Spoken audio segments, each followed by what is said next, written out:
ایک مہینہ پہلے 26 کو نومبر کو یہ قتل عام ہوتا ہے اور آج تک ریاست پاکستان اس پہ خاموش ہے کہ مسنگ پرسن کہاں ہے۔ انہوں نے 10 سال کی ڈکٹیٹرشپ کو قائم رکھنے کے لیے پاکستان کے تمام ادارے تباہ و برباد کر دیے۔ تو پاکستان کو جس طرح ایک دلدل میں دھکیلا جا رہا ہے، جس طرح کی ہیومن رائٹس وائلیشنز ہو رہی ہیں، تو کون یہاں انویسٹمنٹ لے کر آئے گا؟ آج کل ایک ہی طریقہ ہے، ڈالے بھیجو، بندوق کو اٹھاؤ، ان کے گھر کو توڑو، ان کے فیملی والوں کو اٹھاؤ اور تشدد کرو۔ انہوں نے کہا بالکل ان کا ٹویٹر اکاؤنٹ باہر سے ہی ہینڈل ہوگا اور اس میں کوئی جو باتیں یہ کر رہے ہیں ہم ان کو نہیں مانتے۔ فواد چودھری جو اپنے آپ کو عمران خان کا نام استعمال کر کے یہ کہتا پھر رہا ہے کہ میں بڑا ان کے ساتھ ہمدرد ہوں یا پی ٹی آئی کے ساتھ ہوں، ان کا ہم سے کوئی تعلق نہیں ہے۔ جو بھگوڑے اس وقت چھوڑ گئے تھے ان کا پی ٹی آئی سے کوئی تعلق واسطہ نہیں ہے۔ میں 5 ارب روپے کا آج سے 13 سال پہلے بنا اور اس کے بدلے میں زرداری کی سندھ گورنمنٹ نے وہاں ملک ریاض کو کراچی میں زمینیں دیں جس کو سپریم کورٹ نے نوٹس لیا۔ آج تک کوئی کیس نہیں ہے، اس وقت بھی کوئی کیس نہیں ہے۔ پھر یہ جو این سی اے کے ساتھ معاہدہ ہے، حسن نواز نے ملک ریاض کو 9 ارب روپے کی پراپرٹی لندن میں 18 ارب روپے میں بیچی۔ یہ ہے اصل ایشو، یعنی وہ 9 ارب کی رشوت لی جس کو این سی اے نے کہا کہ یہ سسپیشس ٹرانزیکشن ہے۔ اب اس 18 ارب میں سے اس کے اوپر تو آپ نے کوئی ایکشن نہیں لیا آج تک، نہ کوئی مقدمہ بنا، نہ اس کے اوپر ایکشن ہوا، نہ نیب بھی خاموش، ایف آئی اے بھی خاموش، ہماری ریاستی ادارے بھی خاموش۔ اس کے ساتھ گندم سکینڈل ابھی آپ کے سامنے $1 بلین کی وہ فراڈ ہوا،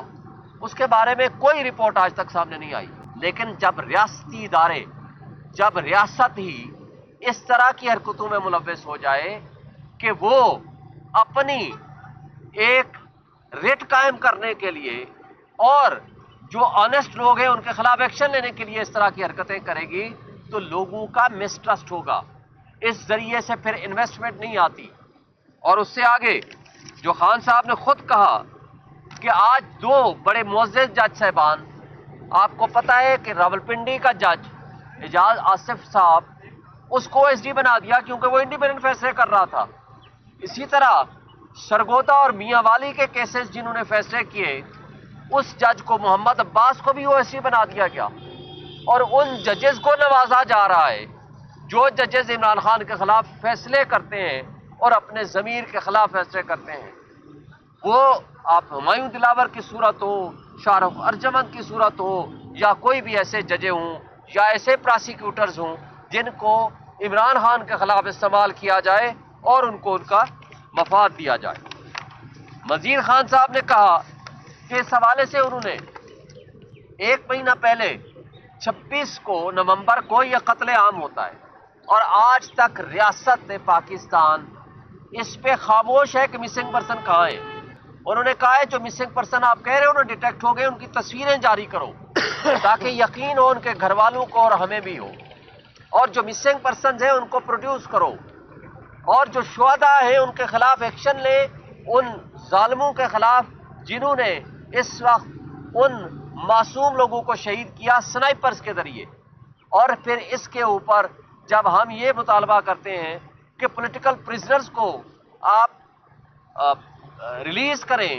اور آپ اس پہ جوڈیشل کمیشن بنائیں تو آپ اس کے اوپر کچھ بھی نہیں کرتے 1 مہینہ گزرنے کے باوجود۔ اس لیے خان صاحب نے آج کا الٹیمیٹم دے دیا ہے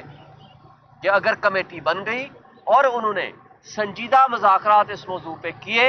تو یہ کال جو سول ڈس اوبیڈینس کی ہے وہ کال آف ہو جائے گی، ادروائز وہ انہوں نے جو اوورسیز ہیں ان سے وہ مطالبہ کر دیا ہے کہ اپنے وہ ریمیٹنس نہ بھیجیں۔ اور اسی حوالے سے خان صاحب نے جو فردر فرمایا ہے وہ بھی میں آپ کو کہہ دوں کہ دیکھیں انہوں نے